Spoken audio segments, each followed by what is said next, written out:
రెండేళ్ల క్రితం నాటి జూబ్లీహిల్స్ హిట్ అండ్ రన్ కేసులో కీలక పరిణామం చోటు చేసుకుంది. రెండేళ్లుగా పోలీసులకు దొరకకుండా తప్పించుకు తిరుగుతున్న బోధన్ మాజీ ఎమ్మెల్యే షకీల్ కుమార్ రాహిల్ పోలీసుల ఎదుట లొంగిపోయాడు. లొంగిపోయిన వెంటనే బెయిల్ కూడా వచ్చినట్లు సమాచారం. 2022లో జూబ్లీహిల్స్ రోడ్ నెంబర్ 45లో జరిగిన వివాదాస్పద హిట్ అండ్ రన్ కేసులో రాహిల్ ప్రధాన నిందితుడిగా ఉన్నాడు.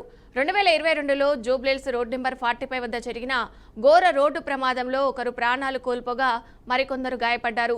ఇక ఈ ప్రమాదానికి కారణమైన కారును రాహిల్ నడిపినట్లు పోలీసులు ప్రాథమిక విచారణలో తేలింది.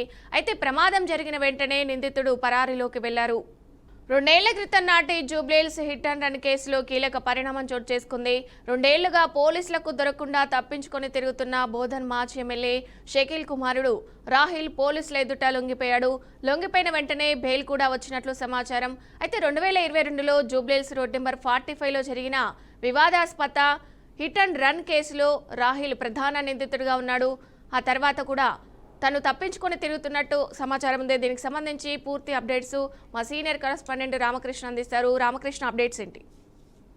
విజయ, ఏదైతే దాదాపుగా 2 ఏళ్ల క్రితం నాటి జూబ్లీహిల్స్ హిట్ అండ్ రన్ కేసులో కీలక పరిణామం చోటు చేసుకుంది.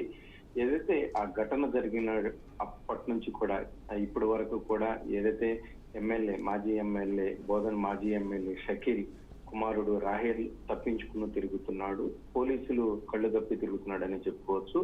ఎట్టకేలకు ఈ రోజు అదుపులోకి తీసుకున్నట్లుగా కూడా తెలుస్తుంది. దీనికి సంబంధించి ఇప్పటికే అరెస్ట్ అయిన తర్వాత కూడా ఏదైతే స్టేషన్ బెయిల్ కూడా మంజూరు చేసినట్లుగా కూడా తెలుస్తుంది. ఇది మొత్తం కూడా జూబ్లీహిల్స్ రోడ్ నంబర్ 45లో జరిగినటువంటి ఏదైతే యాక్సిడెంట్ ఏదైతే ఉందో అప్పుడు రాష్ట్రం మొత్తం కూడా సంచలనం లేకుందని చెప్పుకోవచ్చు. ఒకరి ప్రాణం కూడా కోల్పోయారు, కొంతమందికి తీవ్రమైనటువంటి గాయాలయ్యాయి. నేను ప్రధానంగా చూసుకున్నట్లయితే అప్పటి నుంచి కూడా దీనికి సంబంధించి కేసు నడుస్తుంది. దీనికి సంబంధించి కూడా ఏదైతే మాజీ ఎమ్మెల్యే షకీల్ కుమార్ రాహిలే ఈ వాహనాన్ని నడిపిస్తున్నట్టుగా కూడా అప్పుడు పోలీసులు నిర్ధారించారు. దాంతో పాటు కొంతమంది ఫ్రెండ్స్ కూడా ఆ వెహికల్ లో ఉన్నారు. సో మొత్తం మీద ఎటకేలకు దీనికి సంబంధించి ఏదైతే ఈ కేసు ఉందో ఈ కేసు కొలికొచ్చే అవకాశం అయితే ఉంది. Right, thank you Ramakrishna.